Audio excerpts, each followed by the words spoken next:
하나님의 말씀은 사도행전 7장 17절에서 43절의 말씀입니다. 사도행전 7장 17절에서 43절의 말씀입니다. 제가 하나님의 말씀을 봉독합니다. 하나님이 아브라함에게 약속하신 때가 가까우매 이스라엘 백성이 애굽에서 번성하여 많아졌더니 요셉을 알지 못하는 새 임금이 애굽 왕위에 오르매 그가 우리 족속에게 교활한 방법을 써서 조상들을 괴롭게 하여 그 어린 아이들을 내버려 살지 못하게 하려 할세. 그때 모세가 났는데 하나님 보시기에 아름다운지라 그의 아버지의 집에서 3달 동안 길리더니 버려진 후에 바로의 딸이 그를 데려다가 자기 아들로 기르매 모세가 애굽 사람의 모든 지혜를 배워 그의 말과 하는 일들이 능하더라. 나이가 40이 되매 그 형제 이스라엘 자손을 돌볼 생각이 나더니 한 사람이 원통한 일 당함을 보고 보호하여 압제받는 자를 위하여 원수를 갚아 애굽 사람을 쳐 죽이니라. 그는 그의 형제들이 하나님께서 자기의 손을 통하여 구원해 주시는 것을 깨달으리라고 생각하였으나 그들이 깨닫지 못하였더라. 이튿날 이스라엘 사람들이 싸울 때에 모세가 와서 화해시키려고 하여 이르되 너희는 형제인데 어찌 서로 해치느냐 하니 그 동물을 해치는 사람이 모세를 밀어뜨려 이르되 누가 너를 관리와 재판장으로 우리 위에 세웠느냐? 내가 어제는 애굽 사람을 죽임과 같이 또 나를 죽이려느냐 하니 모세가 이 말 때문에 도주하여 미디안 땅에서 나그네가 되어 거기서 아들 둘을 낳으니라. 40년이 참에 천사가 시내산 광야 가시나무 떨기 불꽃 가운데서 그에게 보이거늘 모세가 그 광경을 보고 놀랍게 여겨 알아보려고 가까이 가니 주의 소리가 있어 나는 내 조상의 하나님 즉 아브라함과 이삭과 야곱의 하나님이라 하신대 모세가 무서워 감히 바라보지 못하더라. 주께서 이르시되 내 발에 신을 벗으라 내가 서 있는 곳은 거룩한 땅이니라. 내 백성이 애굽에서 괴로움 받음을 내가 확실히 보고 그 탄식하는 소리를 듣고 그들을 구원하려고 내려왔노니 이제 내가 너를 애굽으로 보내리라 하시니라. 그들의 말이 누가 너를 관리와 재판장으로 세웠느냐 하며 거절하던 그 모세를 하나님은 가시나무 떨기 가운데서 보이던 천사의 손으로 관리와 속량하는 자로서 보내셨으니 이 사람이 백성을 인도하여 나오게 하고 애굽과 홍해와 광야에서 40년간 기사와 표적을 행하였느니라. 이스라엘 자손에 대하여 하나님이 너의 형제 가운데서 나와 같은 선지자를 세우리라 하던 자가 곧 이 모세라. 시내산에서 말하던 그 천사와 우리 조상들과 함께 광야 교회에 있었고 또 살아있는 말씀을 받아 우리에게 주던 자가 이 사람이라. 우리 조상들이 모세에게 복종하지 아니하고자 하여 거절하며 그 마음이 도리어 애굽으로 향하여 아론더러 이르되 우리를 인도할 신들을 우리를 위하여 만들라. 애굽 땅에서 우리를 인도하던 이 모세는 어떻게 되었는지 알지 못하노라 하고 그때 그들이 송아지를 만들어 그 우상 앞에 제사하며 자기 손으로 만든 것을 기뻐하더니 하나님이 외면하사 그들을 그 하늘의 군대 섬기는 일에 버려두셨으니 이는 선지자의 책에 기록된 바 이스라엘의 집이여 너희가 광야에서 40년간 희생과 제물을 내게 드린 일이 있었느냐 몰록의 장막과 신 레판의 별을 받들었으며 이것은 너희가 절하고자 하여 만든 형상이로다. 내가 너희를 바벨론 밖으로 옮기리라 함과 같으니라. 아멘. 말씀을 통한 주의 은혜와 평강이 모인 모든 자들 가운데 넘치기를 축원합니다. 지난 시간 우리는 1절부터 16절의 말씀을 통해서 먼저 하나님께서 어떠한 분이신지를 살펴보았습니다. 스데반은 산헤드린 공의회에서 이제 하나님과 모세, 율법과 성전을 모독하였다라는 이 고발을 당하게 되고, 이에 아브라함부터 언급함을 통해 복음을 변증하기 시작합니다. 시편에서 나오는 영광의 하나님이라는 호칭을 표현함을 통해서 하나님은 창조주 되시고 통치자 되시는 분임을 먼저 선포한 이후에, 그 하나님께서는 예루살렘 성전이 있기 전부터 훨씬 전에 먼저 역사하셨고, 성전이 없는 메소포타미아에서도 아브라함을 찾아오셨음을 언급하죠. 이처럼 하나님께서는 성전에 안에만 계시거나 아니면 그 장소에 제한받으시는 분이 아니라 초월하시는 분이시고, 그분의 약속하신 대로 언약에 따라 역사하시며 자신의 뜻을 이루어 가시는 분임을 선언한 것입니다. 이 영광의 하나님은 아브라함을 부르셨고, 이제 이삭과 야곱과 요셉을 통해서 약속하신 말씀을 신실하게 이루어 가시죠. 주목해 봐야 할 것은 스데반이 요셉을 언급하는 부분입니다. 형들은 요셉을 시기하여 애굽에 팔았지만 하나님은 그 요셉을 통해서 자기 백성을 살리시는 일을 준비하셨다라는 것이죠. 그래서 스데반은 이 요셉의 이야기를 통해서 누구를 가리킵니까? 바로 예수 그리스도를 가리키는 것이죠. 하나님께서 요셉과 함께 계셨고 지혜와 은혜가 은총이 충만하였다라는 표현들은 누가복음에서 예수님을 가리키는 표현들과 이 평행되어짐을 통해서 이 요셉을 통해 예수님을 암시하는 것이죠. 그래서 요셉이 형제들에게 버림을 받았지만 그들이 그 가정의 구원자로 사용되어지는 것처럼 예수님께서도 너희들이 거절하지만 우리를 구원하시는 참된 구원자가 되신다라는 이 복음의 메시지를 담아서 선포한 것입니다. 이제 오늘 본문은 이 요셉의 이야기에서 이제 모세로 넘어가게 됩니다. 유대인들은 모세를 어떻게 생각하냐면 하나님을 대면하여 율법을 받은 위대한 지도자이며 이스라엘을 애굽에서 인도해낸 민족의 영웅으로 생각하고 존경합니다. 스데반은 이 모세의 생애를 언급하면서 하나님께서 보내신 사람을 너희가 거절하였다, 너희 조상들이 거절하였다라는 것을 보여주고 있습니다. 하나님께서 그를 통하여 자기 백성을 구원하려 하셨지만 백성들은 거절하였다라는 것이고, 하지만 하나님께서는 결국 그를 통하여 출애굽의 역사로 이스라엘 백성들을 구원하신 것이죠. 그러면서 이 스데반은 이 역사를 언급하면서 공회원들에게 묻는 것이죠. 조상들이 모세를 거절하였던 것처럼 지금 너희도 하나님이 보내신 예수 그리스도를 거절하고 있다라는 것이죠. 그래서 우리는 오늘 이 말씀을 통해서 인간의 거절과 불순종 속에서도 자신의 뜻을 이뤄가시는 하나님의 신실하심을 바라보게 될 것입니다. 그리고 또한 사람들이 버린 그 돌을 모퉁이의 머릿돌로 삼으신 하나님의 놀라운 구원의 섭리를 다시 발견하고 우리를 구원하신 예수 그리스도를 더욱 굳게 붙드는 은혜가 우리 모두에게 있기를 주의 이름으로 간절히 축원합니다. 그래서 스데반은 오늘 본문에서 이 모세의 생애를 이야기하고 있는데 크게 세 부분으로 나누어서 이야기합니다.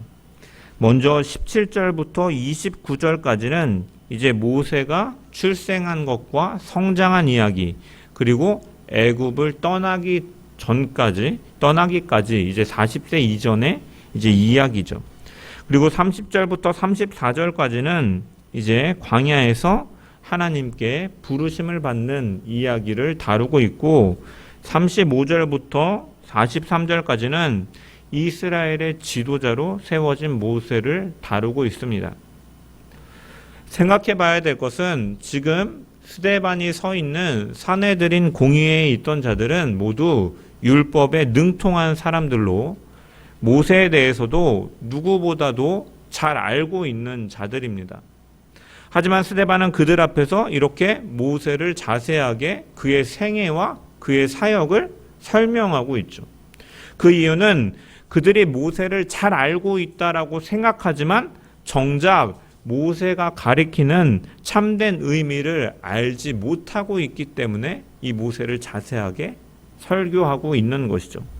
그들은 모세를 존경한다라고 하지만 모세가 증거하는 예수 그리스도를 받아들이지 않는 것이죠. 율법을 붙들고 있지만 율법이 인도하는 복음에 이르지 못하고 있기 때문에 스데반은 모세의 생애를 다시 설명하고 있는 것이죠.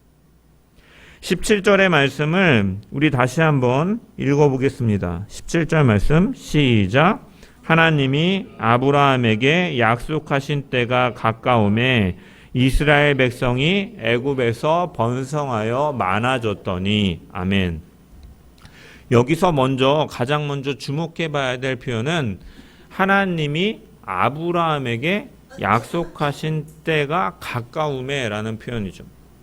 스데반은 모세의 이야기를 시작하면서 다시 앞전에 아브라함에게 언급했던 아브라함에게 주신 약속으로 돌아가고 있죠. 왜냐? 출애굽은 단순히 이스라엘 민족의 해방 사건이 아니라 하나님께서 아브라함에게 주신 약속의 성취이기 때문입니다. 그래서 하나님께서는 창세기 15장에 아브라함에게 말씀하시죠. 그의 후손이 이방 땅에서 객이 되어서 400년 동안 종살이를 하게 될 것이고 그 후에 큰 재물을 이끌고 나올 것이라고 말씀하셨습니다. 따라서 이스라엘의 그 애굽에서의 생활은 우연이 아니고 출애굽도 우연히 벌어진 일이 아니다라는 것이죠. 하나님께서 이미 약속하셨고 하나님께서 정하신 때가 가까움에 따라서 이 일이 이루어졌음을 스데반은 분명히 밝히고 있습니다. 사실 오늘 본문 전체에서 하나님의 때가 계속해서 강조되고 있죠. 20절에도 보면 그때에 모세가 났는데 그 때를 가리키고 모세가 나왔다라고 언급하고 30절에는 40년이 참회라고 기록되어 있음을 통해서 누가는 계속해서 스데반과 누가는 하나님의 때를 강조하고 있는 그때가 되니까 모세가 출생하였고 그때가 되니까 하나님께서 미디안으로 보내셨고 미디안 광야에서 하나님께서 부르셨다라는 사실을 계속해서 강조함을 통해서 역사는 우연히 흘러가는 것이 아니라 하나님의 약속과 때를 따라서 움직이고 있음을 계속해서 강조하고 있는 것이죠. 그래서 하나님께서는 기근 가운데 야곱의 가족을 애굽으로 인도하셨을 때 요셉을 준비시키고 사용하셨던 것처럼 이제 약속의 땅으로 다시 인도하실 때 모세를 사용하시는 것이죠. 이처럼 하나님은 약속하신 것을 잊지 않으시고 정하신 때에 정하신 사람을 세워서 자신의 뜻을 이루어가시는 분임을 오늘 말씀은 우리에게 분명히 보여줍니다. 흥미로운 것은 이 하나님의 약속의 성취가 가까워질수록 오히려 상황은 더 어려워졌다라는 사실이죠. 18절의 말씀을 보면은 요셉을 알지 못하는 새 임금이 애굽 왕위에 오르매라고 기록되어 있습니다. 이 말은 요셉의 존재를 몰랐다라는 의미가 아닙니다. 요셉이 애굽에서 남긴 공로를 인정하지 않는 왕이 세워졌다라는 것입니다. 그 결과 이스라엘 백성들은 더욱 심한 압제를 받게 되는 것이죠. 출애굽기 1장을 보면 하나님께서 이스라엘 백성들에게 복을 주셔서 이스라엘은 크게 번성하였습니다. 이로 인해서 애굽 사람들과 바로는 두려워하게 되죠. 이 민족이 우리보다 더 많이 되어서 이제는 우리나라를 지배할지도 모른다라는 생각을 갖게 되면서 이제 그들을 압제하기 시작하는 거예요. 그래서 노역을 시키고 압제하고 심지어 어떤 일을 갔습니까? 남자아이들을 죽이려고 해서 태어난 아이들을 나일강에 던져버리는 악어밥이 되어버리도록 하는 이러한 일들을 갖게 되는 것이죠. 여러분 이러한 상황들을 보면 사람의 눈으로 보면 하나님의 약속은 실패하는 것처럼 보이죠. 현실은 점점 더 어두워지는 것처럼 보입니다. 하나님은 분명히 번성시키겠고 가나안 땅을 약속하시며 그 땅을 유업으로 주시겠다라고 아브라함에게 약속하셨는데 약속의 때가 가까워지고 있는데 오히려 상황은 더 어려워지고 어두워지고 있다라는 것이죠. 그렇다면 하나님께서 일하고 계시지 않기 때문에 이런 일들이 벌어지는가? 그것이 아니다라는 거예요. 하나님께서는 그러한 시간 속에서도 일하고 계시고 하나님의 때에 가장 어두운 시기에 그들을 구원할 구원자를 준비하고 계셨다라는 것이죠. 그래서 20절의 말씀을 다시 읽어보면 그때 모세가 났는데 하나님 보시기에 아름다운지라 라고 기록되어 있죠. 여기서 아름답다라는 말은 단순히 외모가 잘생겼다, 멋지게 생겼다라는 의미가 아닙니다.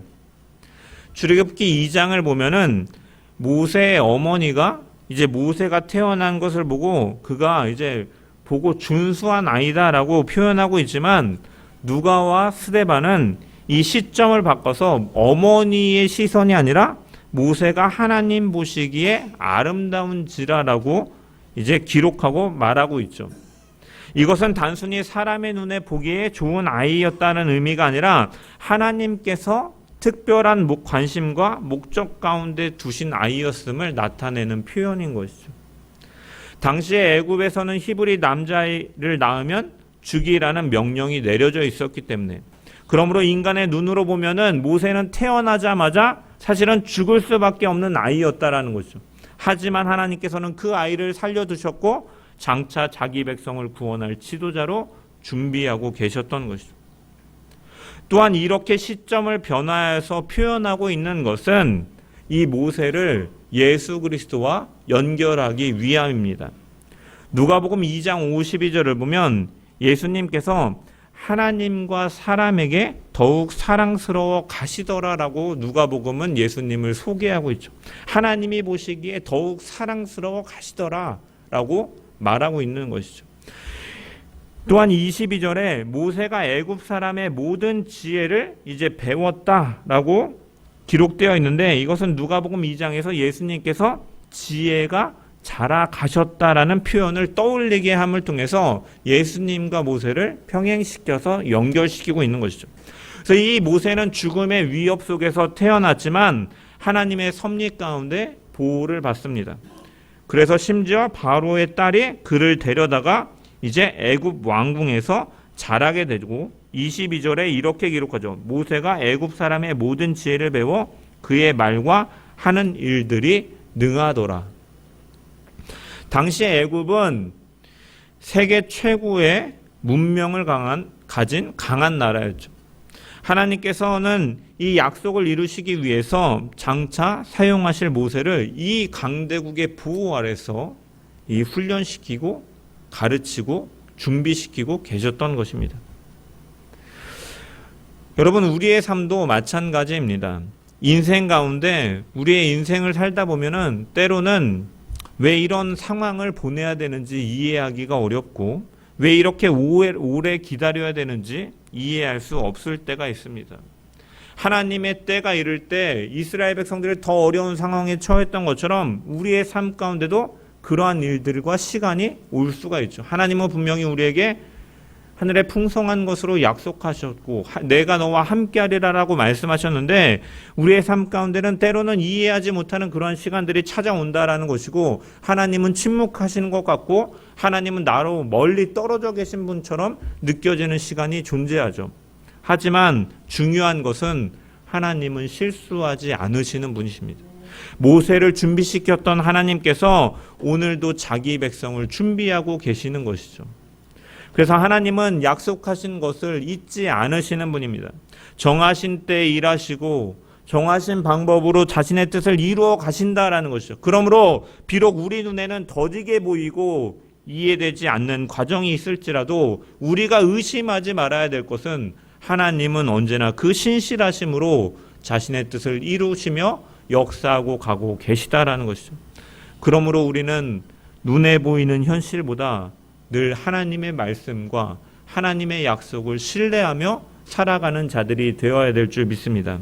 우리의 계획보다도 하나님의 섭리를 더욱 신뢰하고 역사의 주관자 되시는 하나님께서 오늘도 우리의 걸음을 인도하고 계심을 믿으면서 살아가는 주의 백성들 되기를 주님의 이름으로 간절히 축원합니다.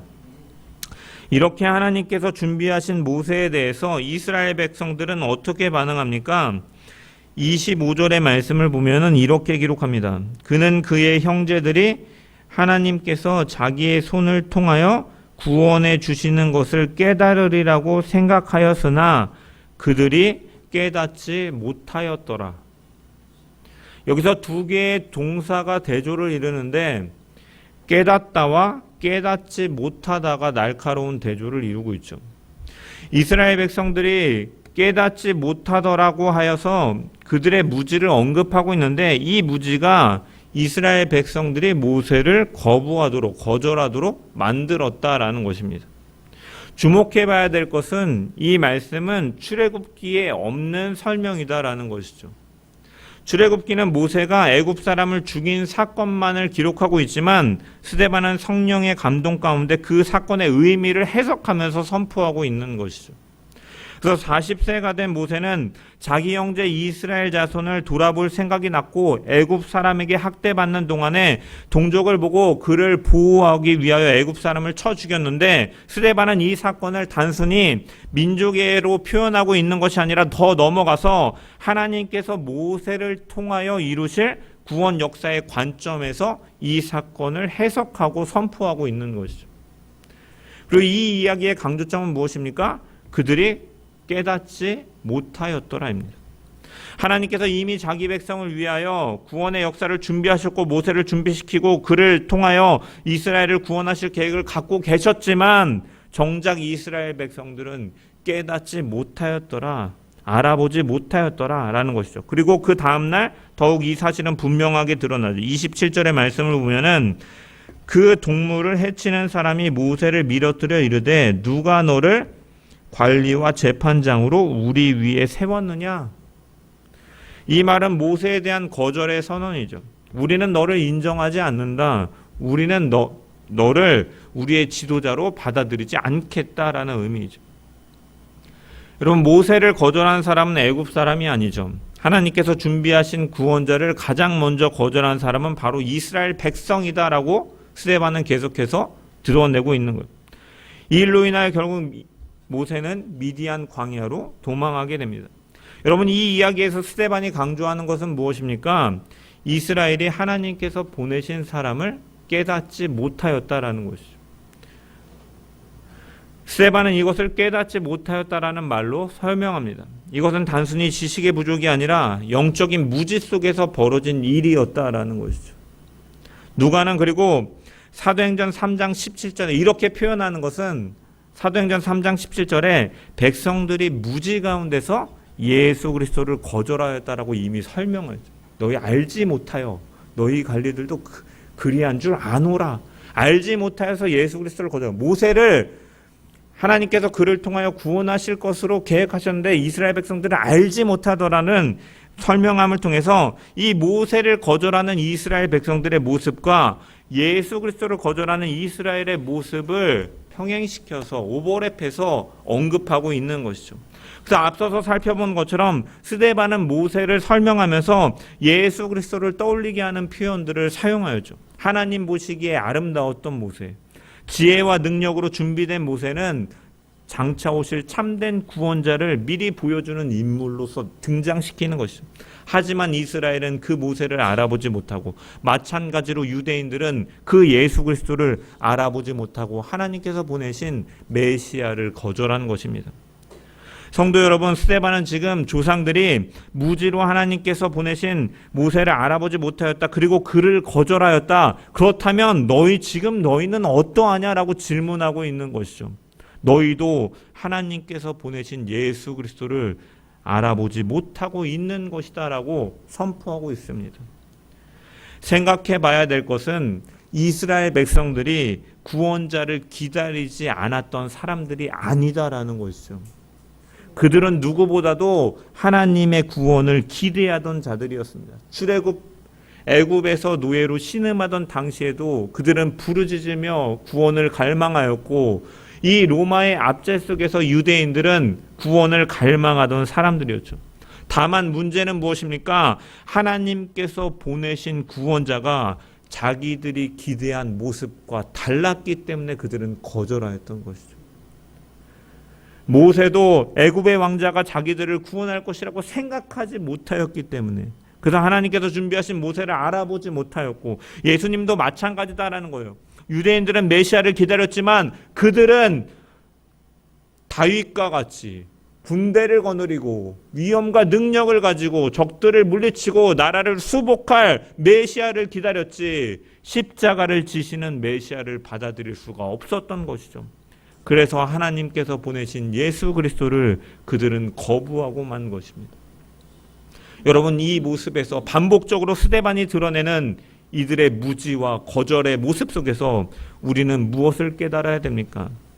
우리 역시도 하나님의 뜻을 구한다라고 말하면서도 정작 우리도 하나님께서 일하시는 방식이 우리의 기대나 생각과 다르면 실망하고 받아들이지 못하고 있지는 않습니까? 우리는 하나님의 인도하심을 원하지만 내가 원하는, 내가 생각하는 길로 하나님께서 인도하실 때에만 우리는 기뻐하며 좋아하고 인정하죠. 하지만 믿음은 하나님께서 내 방식대로 일하시기를 요구하는 것이 아니라 하나님께서 정하신 방식으로 일하실 때에도 늘 그분을 신뢰하는 것이 바로 믿음인 줄 믿습니다. 우리는 그러므로 내 생각과 내 기대를 내려놓고 하나님께서 이루어 가시고 역사하시는 그 구원의 역사를 바라보아야 될 줄 믿습니다.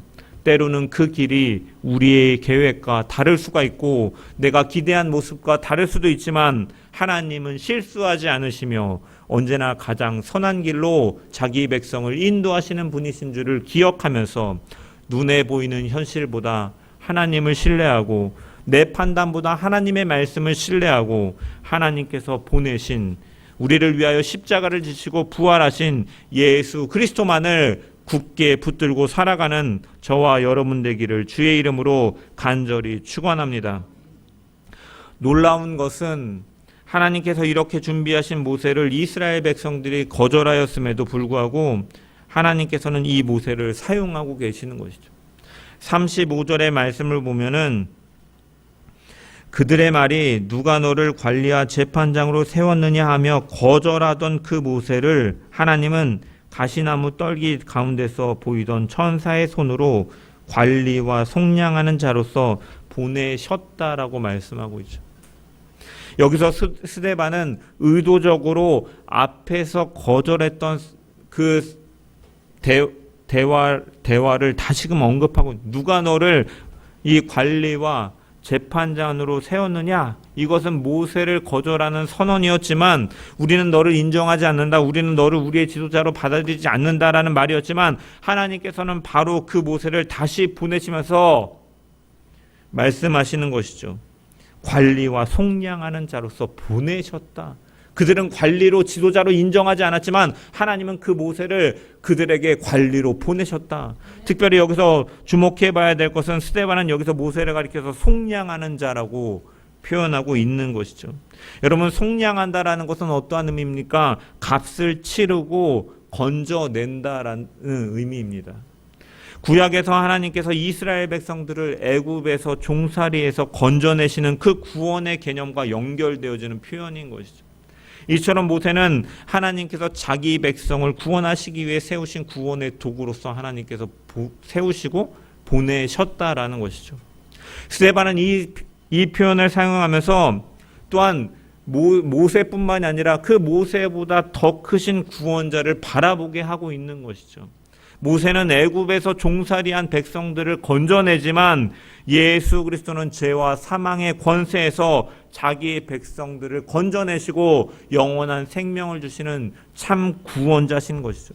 그래서 이 모세는 이스라엘 백성들을 가나안으로 인도하지만 예수 그리스도는 자기 백성을 영원한 하나님의 나라로 인도하시는 분이신 것이죠. 그래서 스데반은 계속해서 그렇기 때문에 이 속량이라는 표현과 함께 예수 그리스도를 언급하는 37절에 보면은 이스라엘 자손들에게 자손에 대하여 하나님이 너희 형제 가운데서 나와 같은 선지자를 세우리라 하던 자가 곧 이 모세라. 모세가 했던 이 신명기 18장 15절의 말씀을 인용하고 있는 것이죠. 모세가 하나님께서 장차 자기와 같은 선지자를 세울 것이다라고 예언했다라는 것이에요. 그래서 초대교회는 이 신명기 18장에 나와 같은 선지자를 가리켜서 예수 그리스도로 이해하고 믿었던 것이죠. 그래서 모세는 그 예수 그리스도를 가리켰다라는 것. 진정한 속량하시는 분, 구원하시는 분, 하나님의 나라로 인도하시는 그 인도자 되시는 분이 예수 그리스도라는 거예요. 그리고 모세가 이 가르친 율법도 예수 그리스도를 가리키고 구약의 모든 역사는 예수 그리스도를 가리키고 있다라고 스데반은 선포하고 있는 것입니다. 이 공회원들은 모세를 존경하였죠. 모세를 자랑하였지만 정작 그 모세가 누구를 가리키고 있었는지 알지 못하고 거부하고 있습니다. 모세는 장차 오실 메시아를 가리키던 사람이었다. 스데반은 이 설교를 통해서 신학적인 해석을 통해서 이 예수 그리스도를 증거하면서 그들의 모순을 지적하고 있는 것입니다. 너희가 정말 모세를 믿고 따른다면 너희는 그가 가르치는 예수 그리스도를 믿어야 되지 않겠느냐라고 선포하고 있는 것이죠. 계속해서 38절에 보면은 스데반은 모세를 가리켜서 뭐라고 말합니까? 살아있는 말씀을 받아 우리에게 주던 자가 이 사람이라. 살아있는 말씀을 받아서 우리에게 주던 자라고 표현합니다. 모세가 율법을 받아서 우리에게 주었다라는 표현에는 예수 그리스도의 역할을 암시하고 있는 것이죠. 모세가 율법을 받아서 우리에게 주었던 것처럼 예수님께서는 성령을 아버지께로 받아서 우리에게 주셨음을 사도행전 2장에 이미 나타내고 있죠. 특별히 여기서 생명의 말씀은 하나님께서 시내산에서 주신 율법을 가리키죠. 왜냐하면 하나님께서 율법을 주신 목적은 자기의 백성을 살리기 위함이었다라고 성경은 말하고 있죠.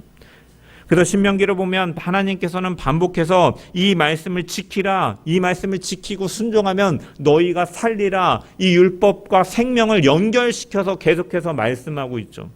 이처럼 율법은 생명의 길을 보여주는 하나님의 말씀이다라는 거죠.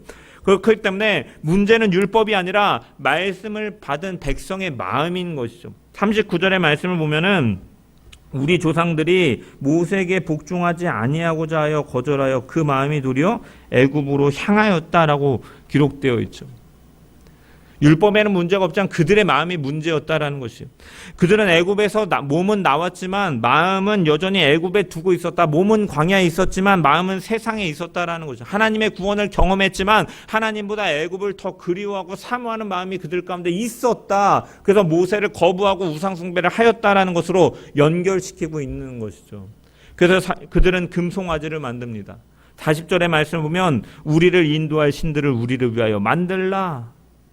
하나님께서 그들을 구원하셨는데 그들은 하나님을 바꾸어서 형상을 바꾸어서 왜곡시켜서 송아지를 만들고 그것이 너희의 하나님이라고 선언하면서 그것을 숭배하고 있는 것이죠. 그래서 스데반은 이것이 단순히 광야 시대에서만 실패가 아니라고 말을 하죠. 이것을 언급하면서 또한 42절과 43절에 보면은 아모스 선지자의 말을 인용하면서 이스라엘의 역사가 계속해서 우상 숭배와 하나님의 반역에 대한 역사였음을 강조하고 있죠. 그래서 42절에 보면은 하나님이 외면하사 그들이 그 하늘의 군대를 섬기던 일에 버려 두셨다라고 언급하고 있는데 하늘의 군대는 하늘의 해와 달과 별들, 그 당시에 이러한 성신을 숭배하는 이러한 우상 숭배를 가리키는 표현들이죠. 그래서 스데반은 우상 숭배에 빠진 이스라엘 백성들에 대한 비판을 강화하기 위해서 이 아모스 5장 25절에서 27절의 말씀을 인용하는 것이고, 그래서 이는 선지자들의 책에 기록되기를 이스라엘의 집이여 광야에서 40년 동안 너희가 내게 희생과 제물을 바친 적이 있느냐? 너희가 몰록의 장막을 세우고 너희 신의 별 레판을 세웠으니 곧 너희가 그것을 예배하려고 만든 형상들이다. 그러므로 내가 너희를 바벨론 저편으로 이주하게 하겠다라고 아모스 선지자의 말을 인용해서 여기서 선포하고 있는 거죠. 그래서 이 스데반이 이 선지자의 책에 기록됐다라고 언급하는 이 선지자의 책은 12개의 소선지서가 이 모인 한 권의 두루마기를 가리키는 것이고, 이 아모스의 인용은 무엇을 말합니까? 이스라엘 백성들이 광야 40년 동안 하나님을 섬기지 않고 도리어 우상들을 섬겼고 그들의 이 역사는 계속해서 반복되어 왔다라는 것이죠. 그들의 마음이, 그렇다면 이들이 이렇게 반복해서 우상을 숭배하는 이유는 무엇입니까? 앞서 39절의 말씀과 같이 그들의 마음이 애굽으로 향해 있었기 때문이다라는 것이죠. 이것이 의미하는 바는 이스라엘 백성들에 대한 이 아모스의 책망이 비록 하나님께 제사를 드렸지만 실제 마음은 하나님께로부터 멀어져 있었음을 드러내는 것이고, 결국 그 모든 이야기는 무엇으로 이어집니까? 모세를 거절하고 우상을 숭배한 너희들의 마음이 하나님께로 있지 아니하고 세상을 향해 있는 것처럼 이 예수 그리스도를 거절하는 너희의 마음도, 그리스도를 거절하는 예수 그리스도의 마음도 너희는 세상을 향해 있다라는 것이죠. 39절은 그 문제의 근원을 분명하게 보여주고 있는 것이죠. 그 마음이 도리어 애굽으로 향하여 있기 때문에 문제는 마음이었다라는 것이죠. 그들이 하나님의 백성이 되었지만 여전히 애굽의 가치관을 세상의 방식을 사랑했다라는 것, 하나님의 구원을 경험했지만 여전히 세상을 그리워했다라는 거예요. 그래서 하나님께서 보내신 모세를 거절하였고 결국 우상숭배에 빠졌다라는 거예요. 예수님 당시의 유대인들도 마찬가지죠. 그들은 메시아를 기다린다라고 말하지만 자신들이 원하는, 기대하는 방식의 메시아를 기다린 것이죠. 죄에서 구원하시는 메시아보다 로마를 무너뜨릴 메시아를 원했던 것이죠. 하나님의 뜻보다 자신의 기대가 더 중요했던 것입니다. 그래서 하나님께서 보내신 예수 그리스도를 거절한 것이죠. 그들의 마음이. 그리고 스데반은 지금 공회원들에게 말하고 있는 것입니다. 너희 조상들이 모세를 거절한 이유와 너희가 예수를 거절한 이유가 다르지 않다. 겉으로는 율법을 말하지만 정작 그 율법이 가리키고 있는 바는 이해하지도 못한 채 너희가 이해하지 못하고 거부하는 것은 너희의 마음이 하나님께 있지 않기 때문이다. 너희가 세상을 향해 있기 때문이다라고 전곡을 찌르고 있는 것입니다. 그러므로 이 말씀은 오늘 우리에게도 동일하게 질문하고 있습니다. 너는 정말로 하나님을 사랑하고 있느냐? 너는 정말 예수 그리스도를 주님으로 모시고 살아가고 있느냐? 교회는 다니지만 삶의 기준이 세상이 되고, 말씀을 듣지만 판단과 기준은 여전히 내가 기준이 되고, 하나님을 믿는다라고 말하지만 실제로는 내가 원하는 것을 더 붙들고 살아가고 있지는 않는가? 결국 그것은 예수 그리스도를 거절하고 우상을 숭배하였던 이스라엘 백성들과 다를 바 없는 모습이다라는 것이죠. 성도 여러분, 하나님께서는 거절당한 모세를 통하여 구원을 이루셨고 거절당한 예수 그리스도를 통해서 우리의 구원을 이루셨습니다. 그러므로 우리는 끊임없이 우리의 마음이 어디로 향하고 있는가를 점검하며 살아가야 될 줄 믿습니다. 우리의 마음이 다시 애굽, 세상으로 향하는 것이 아니라 우리를 위하여 십자가를 지시고 부활하신 예수 그리스도께 늘 향하여 있기를 주의 이름으로 간절히 축원합니다. 그리하여 세상의 가치보다 하나님 나라를 더 사모하고 내 뜻보다 하나님의 뜻을 더 우선히 하며 하나님께서 보내신 참된 구원자 예수 그리스도를 끝까지 붙들고 살아가는 저와 여러분 되시기를 주의 이름으로 간절히 축원합니다. 말씀을 정리합니다. 오늘 스데반은 모세의 이야기를 통하여 단순히 이스라엘의 역사를 설명하고 있는 것이 아닙니다. 그는 공회원 앞에서 하나님께서 어떻게 구원을 이루어 가셨는가를 보여주고 있습니다. 하나님께서는 아브라함에게 약속하셨고 그 약속을 잊지 않으셨습니다. 애굽의 압제 속에서도 일하고 계시고 정해진 때에 모세를 준비하셨으며 마침내 출애굽의 역사를 이루어 가셨습니다. 이처럼 신실하신 하나님은 늘 그분의 뜻 가운데 역사를 이루어 가시는 분이십니다. 그런데 이스라엘 백성들은 하나님께서 준비한 모세를 알아보지 못하고 구원자를 거절합니다. 그리고 스데반은 그 역사가 이 모세의 시대에만 있었던 일이 아니다라는 것을 드러내고 있죠. 모세를 거절하였던 조상들의 모습이 예수 그리스도를 거절하는 유대인들의 모습에도 그대로 반복되고 있고, 그 모습의 본질은 그들의 마음이 하나님보다 다른 것을 더 사랑하였기 때문이다라고 밝히고 있는 것이죠. 그들은 마음이 하나님을 향하지 않고 애굽으로 향하고 있었기 때문에 거절하고 마침내 예수 그리스도까지 거절하고 있는 것이죠. 그리고 이 말씀은 오늘 우리에게도 묻고 있습니다. 너희의 마음은 어디로 향하여 있느냐? 우리가 정말 예수 그리스도를 우리의 주님으로 믿고 따르고 있느냐? 아니면 신앙생활하면서 여전히 세상의 가치와 욕심을 더 붙들고 살아가고 있느냐? 그것은 예수 그리스도를 거절하는 것과 다를 바 없음을 오늘 성경은 분명히 우리에게 말씀하여 줍니다. 그러므로 우리는 늘 우리 자신의 마음을 살피고 하나님께서 보내신 참된 구원자 예수를 더욱 의지하고 더 사랑하며 그분을 신뢰하고 붙들고 그 주님과 동행하며 그분께서 말씀하신 그 뜻을 쫓아 살아가는 복된 주의 성도 제자들 되기를 주님의 이름으로 간절히 축원합니다.